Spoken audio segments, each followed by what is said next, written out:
I-17 Collision is a AAA approved collision center and a bumper-to-bumper radio preferred repair facility, which gives you the security of working with a business that adheres to a higher standard, minor dents, or major collisions. We've been taking the stress out of auto accidents for our customers since 1988. Check us out online at i17collision.com and ask about our AAA discounts. Sonny gonna drive me to drinking if you don't stop driving that hot rod Lincoln. Bumper to Bumper on News Talk 92.3 KTAR. Well, welcome back to Bumper Radio. I am Dave Riccio, and we are short Matt Allen today. He went home sick. He came down here just long enough to hopefully not contaminate me. So in a pinch, I called Joel Bartko from Arizona Imports, and he was loyal and zipped right down. So thank you, Joel, for coming down. We were talking during the break, because we're talking about brake fluid flushes, and there's some people out there that get all excited about, you know, being a customer advocate, and shops are just out to take your money and all that stuff. And there is some shops out there to take your money, but it doesn't mean there isn't some people that are recommending you good maintenance, and some flushes are good. And Joel mentioned just here recently he had a Toyota 4Runner. Yeah, we had a 4Runner that needed a master cylinder. The pedal would just sink. That part alone was $1,600 to $1,700 for that particular model car. Not available aftermarket.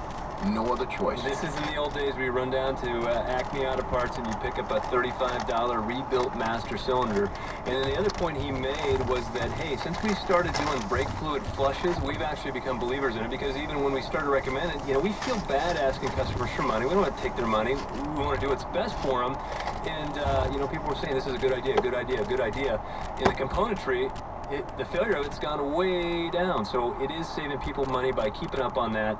And then also the effectiveness of your brakes, just having good brake fluid in there keeps it from boiling. So up first this segment, we are going to go with, it looks like Andrew in Phoenix on a 2008 Chevrolet Malibu. Go ahead, Andrew, you're on Bumper to Bumper Radio. Hey guys, thanks for taking the call. You bet. Hey, I had a random question here. About a year ago, I've been driving with Princeton. My shooting happened was my check engine light came on and my fuel gauge just stopped working.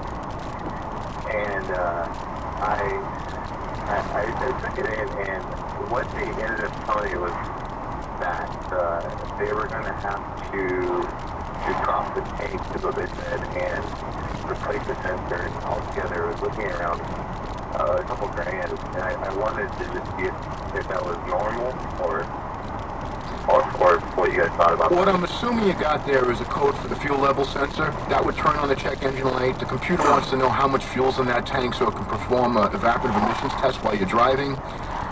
As far as the price of the Noble, what I'm assuming is they're going to recommend to you a new fuel pump assembly with the fuel level sensor all attached to it. That'd be probably the proper way to fix it, because if your fuel pump's probably old at this point, and why do 2 repairs later on, so you're better off doing the whole thing at once, or it may not be available separate. Now, he said a couple of grand. That it stands a little, you know, it catches a little. We don't talk a whole bunch about price here because we don't know the ins and outs and what kind of part and what qualified technician is working on all that stuff.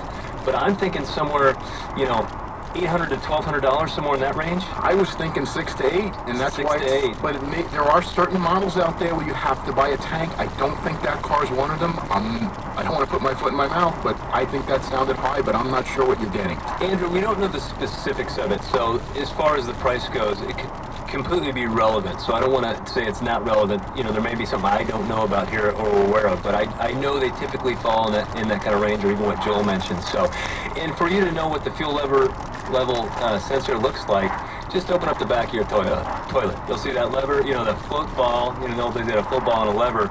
That's really what's on the side of the fuel pump mechanism, and it literally is a float.